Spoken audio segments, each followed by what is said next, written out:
Hi guys and welcome back again sa Happy Tummy Channel. So ngayon nga guys, panibagong araw at panibagong negosyo recipe at negosyo ideas ang ating ibabahagi ngayon. Dahil nga Holy Week ngayon, ang ating ibabahagi na recipe ay para sa Holy Week. Dahil nga bawal ang karne ngayon, pagsasamahin natin ang ating tatlong itlog at ang ating pinakapaborito na cheese sa isang ingredients lang. Napakadaling gawin at pang negosyo pa. Kaya ano pang hinihintay mo? Halika, simulan na natin ang pagluluto pagkatapos ng ating intro.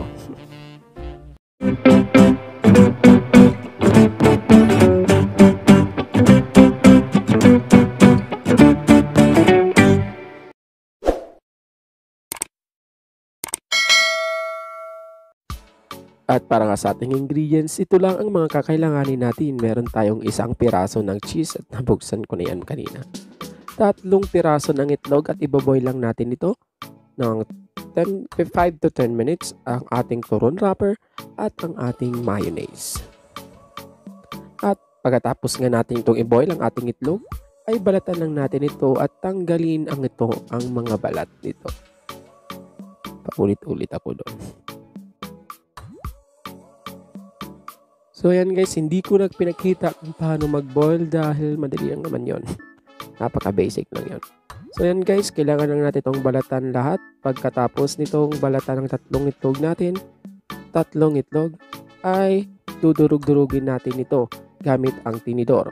So siguraduhin lang natin madurog lahat, na madurog itong lahat bago natin ilagay ang iba pang mga ingredients.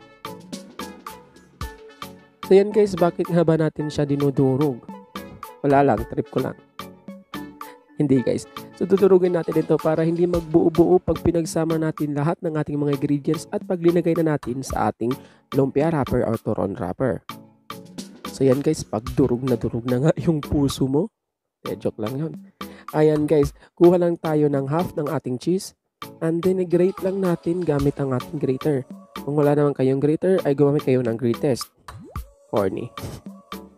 Kung wala naman kayong grater, ay pwede namang slice yung cake na anong cake? I-slice yung cheese.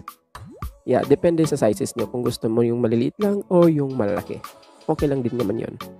So yan guys, pagkatapos ay ilagay na natin ang ating Lady's Choice na mayonnaise. And this is not unsponsored. Peka naman. Wala pa pong sponsored. Sponsor. So pagkatapos ay maglalagay tayo ng 2 hanggang 3 tablespoon ng sugar. Depende lang sa iyo kung gaano katamis ang gusto mo. Dahil medyo maalat na yung ating cheese ay maglalagay tayo ng konting tamis para mag-agaw yung lasa niya. Hindi ba? Pagkatapos ay mix lang natin ito. And then pwede na itong ipalaman. Yeah. Yes guys, pwede mo itong ipalaman sa inyong mga tinapay. Napakasarap nito. Pero ngayon hindi natin yan gagawing palaman dahil gagawin natin yang turon. Ayan guys, naghati lang tayo ng kalahati ng ating turon wrapper. Pagkatapos ay gagamit tayo ng 1 tablespoon na measuring spoon para even yung sizes ng ating gagawing egg lumpia. Yun ba yun? Pagkatapos, spread lang natin ito sa ating lumpia wrapper. And then, kailangan lang natin itong i-wrap gamit ang ating lumpia wrapper. So, sa kabilang side nga, meron akong ditong itlog. Egg-white lang para dumikit yung ating turon wrapper. So, repeat the process lang sa lahat ng ating turon wrapper hanggang maubos na nga yung ating egg mixture. Ayan guys, kung hindi ka pa nga nakasubscribe sa aking channel ay mag-subscribe ka na and hit that notification bell para updated ka sa ating mga daily uploads. At ayan guys, para sa ating full ingredients ay nandun sa ating description box below. Yata. Pag hindi ako tinamad sa paglagay. So, ayan guys. Kung ang hanap mo ay mga negosyo recipe at negosyo ideas, ay nandito ka lang sa aking channel. Ano ba yun? Ay nandito ka sa aking channel. Click mo lang yung aking channel at doon lahat yung mga latest upload ko.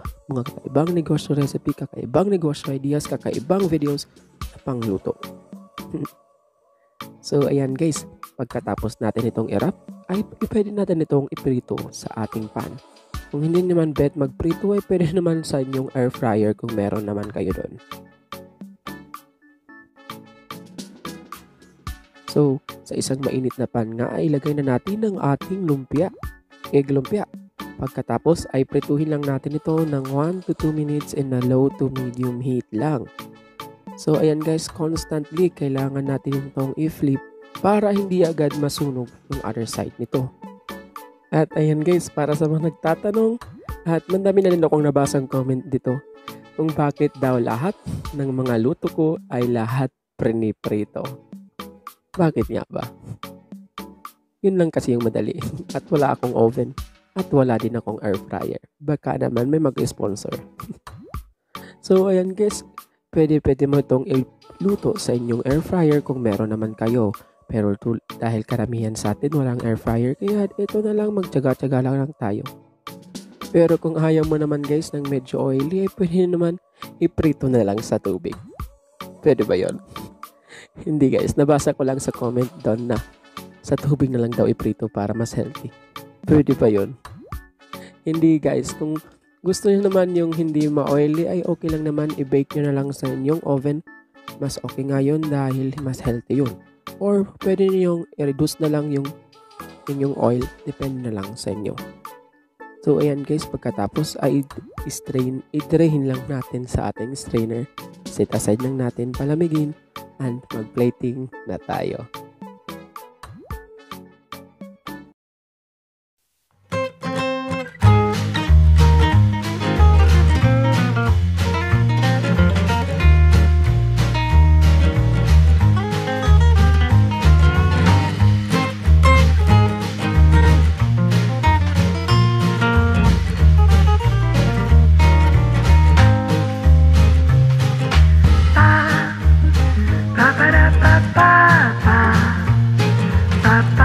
At ito na nga guys, diba napakadaling gawin, ano ba yun? At napakasarap pa niyan guys, promise.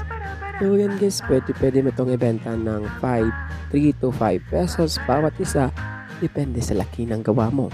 Pwede mo itong i-dip sa chocolate or sa mayonnaise na may ketchup. Depende na lang sa'yo kung anong gusto mo.